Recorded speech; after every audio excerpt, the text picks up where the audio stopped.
Assalamualaikum warahmatullahi wabarakatuh. Kita masuk ke materi tentang latar belakang. Materi ini nanti akan saya bagi menjadi dua.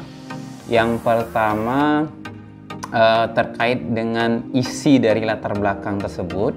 Nanti di video berikutnya baru saya buatkan tentang pola penulisannya. Mungkin nanti akan dilanjutkan lagi dengan cara membangun paragraf per paragraf, sehingga mahasiswa lebih memahami. Karena itu, tanpa basa-basi, kita langsung ke PPT. Oh ya, kemarin ada yang bertanya, kenapa sih menggunakan PPT, kenapa tidak bicara langsung?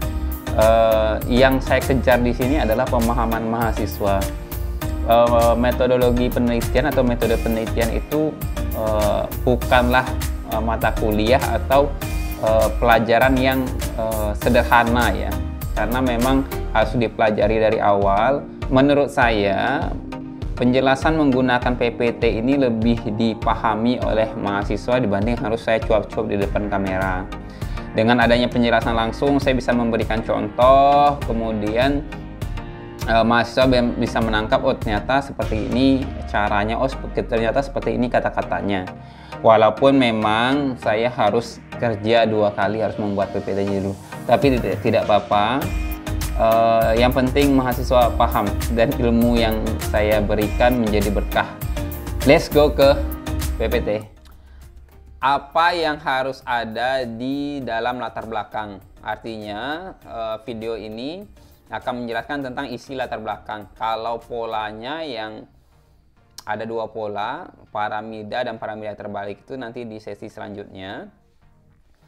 Isi latar belakang itu sebenarnya ya ini saja, tapi mungkin ada perbedaan antara satu dengan yang lain. Kalau versi saya itu biasanya ada 5, di mana duanya itu boleh ada, boleh enggak.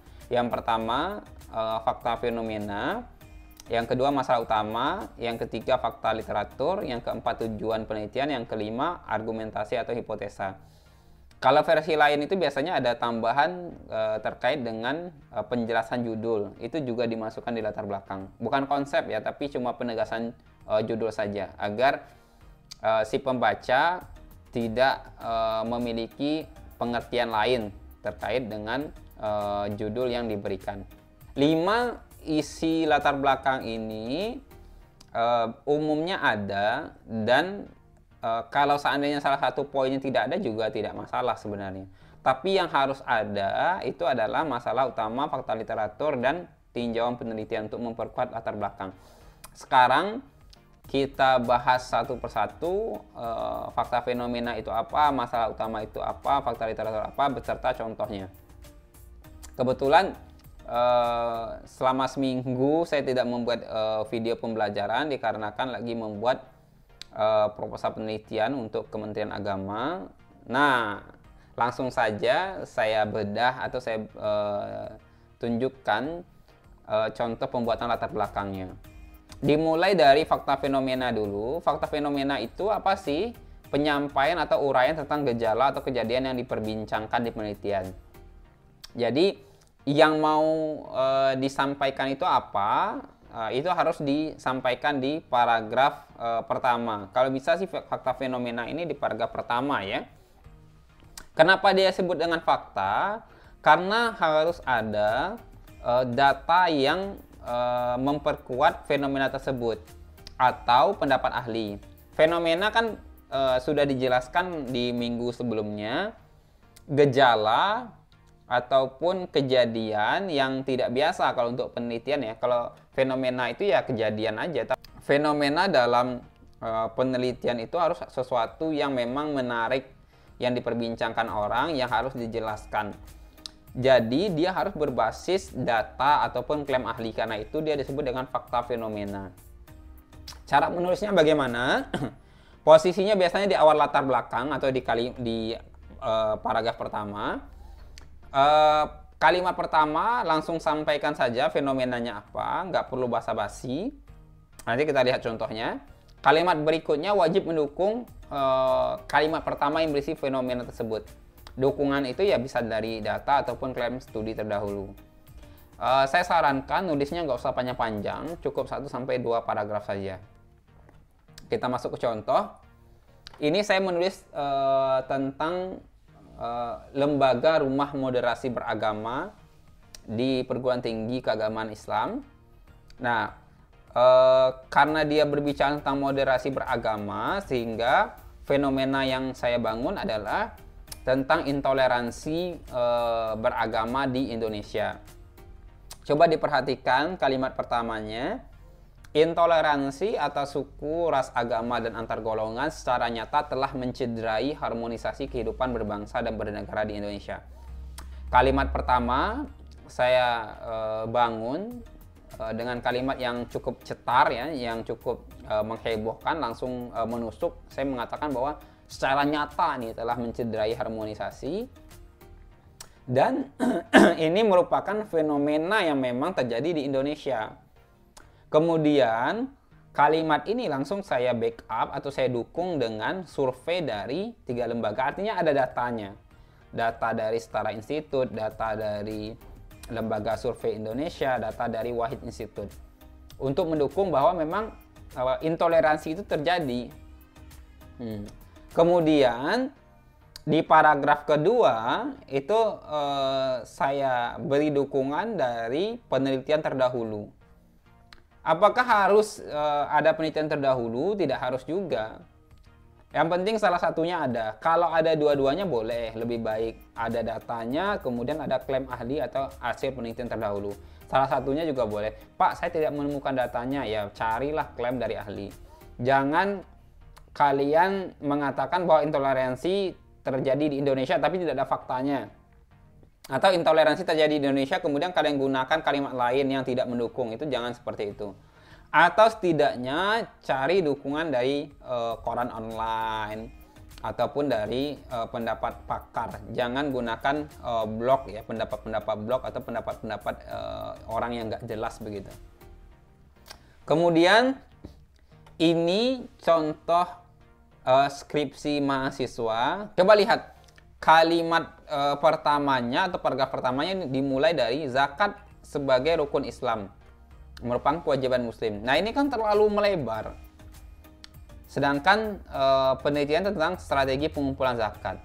Seharusnya kalimat pertama atau paragraf pertama disampaikan tentang fenomena pengumpulan zakat di Indonesia. Misalnya mengatakan bahwa Indonesia merupakan muslim, memiliki penduduk muslim terbesar di dunia.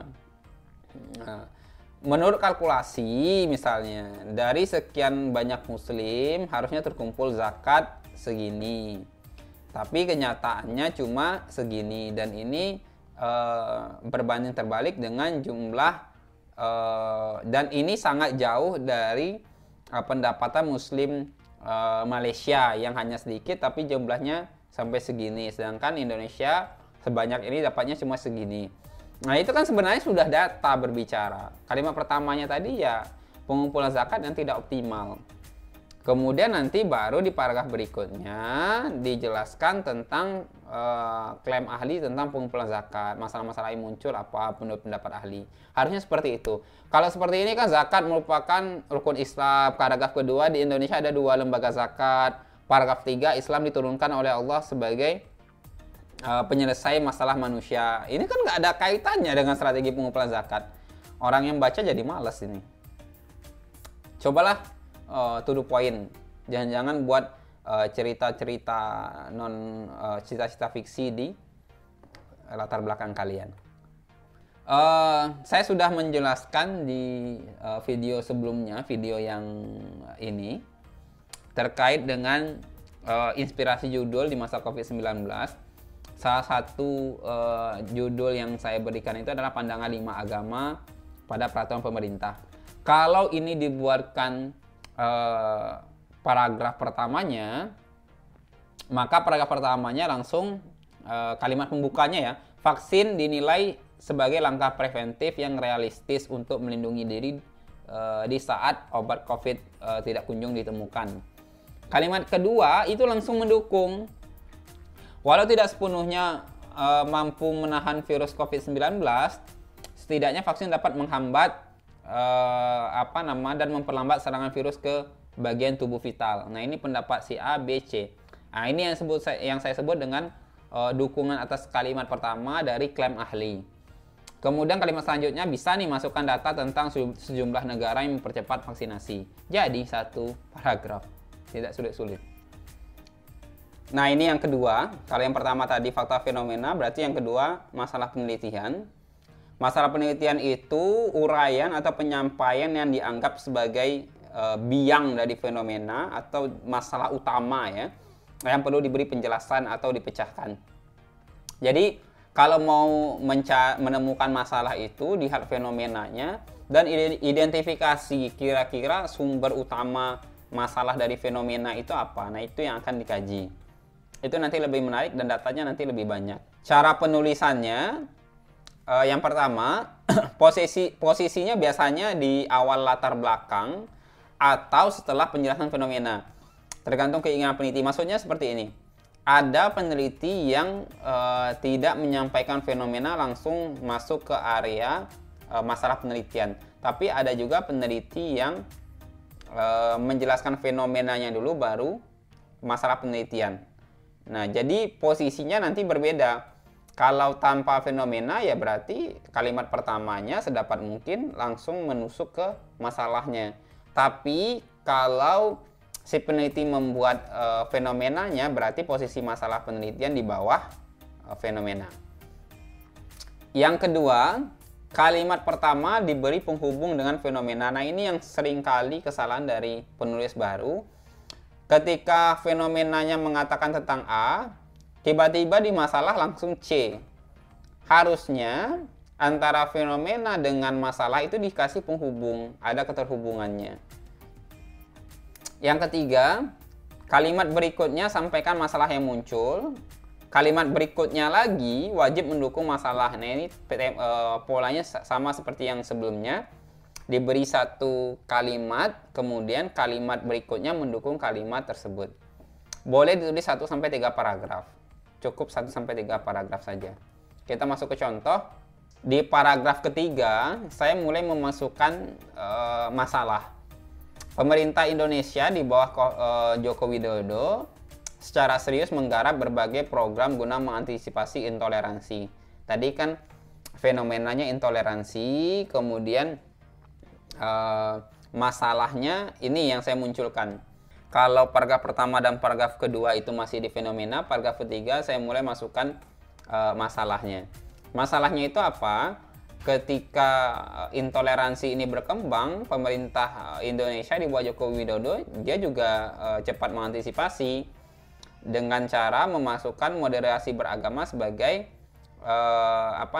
rencana strategis nasional tahun 2020 sampai 2024. Nah, Kementerian Agama juga merespon menggunakan atau mendirikan rumah moderasi beragama.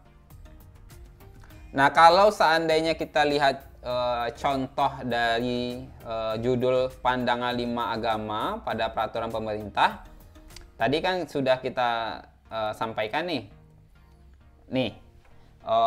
Contoh paragraf 1 untuk fakta fenomena dari pandangan 5 agama pada peraturan pemerintah. Seharusnya kalau setelah fakta fenomenanya ini, nah, masalah yang muncul seperti ini lagi. Kalimat pembukanya dibuat misalnya, pemerintah Indonesia terus berusaha mempercepat vaksinasi di seluruh level masyarakat. Nah, itu kalimat pembukanya untuk membuka masalahnya. Kalimat keduanya, boleh didukung dari data online ataupun sumber lain yang kuat. Kemudian kalimat selanjutnya setelah adanya data langsung ditebas gitu ya. Sayangnya banyak masyarakat yang menentang kebijakan vaksinasi. Nah, ini mulai nih kalimat masalahnya. Berbagai opini berkembang mulai dari vaksinasi mengandung lemak babi, memicu munculnya penyakit lain hingga dugaan konspirasi elit dunia. Dukung lagi dengan data. Ini datanya banyak. Kemudian di paragraf kedua area masalahnya, penolakan vaksin tidak hanya muncul di kalangan masyarakat awam, juga aktor negara hingga tokoh agama. Nah, ini kan muncul nih, sudah mulai nih masuk ke area tokoh agama. Nah, nanti berikan saja penjelasan terkait tokoh agama yang melarang vaksinasi. Nah, ini sudah muncul adanya masalah di penelitian kalian. Karena kan jadi tadi judulnya pandangan 5 agama pada peraturan pemerintah tentang keharusan vaksinasi COVID. Ternyata salah satu pandangan dari perspektif tokoh agama ada nih yang melarang COVID. Nah, ini sudah muncul sebuah masalah. Seperti itu kira-kira. Yang ketiga, fakta literatur. Fakta literatur ini maksudnya uraian studi terdahulu tentang masalah yang akan diteliti. Ingat ya, studi terdahulu tentang masalah yang sudah diteliti. Cara nulisnya bagaimana? Kalimat pertama itu coba sampaikan bahwa telah memeriksa studi terdahulu, bahwa kalian sudah melakukan pengecekan terhadap studi terdahulu. Kalimat keduanya sampaikan hasil penelusurannya. Kalian tadi di kalimat pertama mengatakan bahwa kalian sudah menelusuri studi terdahulu misalnya. Hasilnya apa itu disampaikan di kalimat kedua. Di kalimat ketiga, sampaikan beberapa studi yang memuat tema yang sama. Jadi kalau di kalimat kedua itu hanya sekedar menyampaikan bahwa penelitian si A, si B, si C. Kemudian kalimat ketiga, coba bahas salah satu temuan dari si A atau si B tadi. Kalimat akhirnya wajib menyampaikan perbedaan studi. Jadi setelah kalian sampaikan, jangan lupa sampaikan perbedaan studi kalian dengan studi sebelumnya untuk memperlihatkan kepada pembaca bahwa penelitian kalian ini penting dilakukan. Di bagian ini cukup satu paragraf saja. Kenapa cukup satu paragraf? Biasanya di skripsi itu ada subbab khusus tentang kajian pustaka. Nah, ini detailnya nanti ada di kajian pustaka. Biasa kajian pustaka itu kan bisa sampai 1, 2, sampai 3 halaman nih. Nah, di situ saja nanti diuraikan.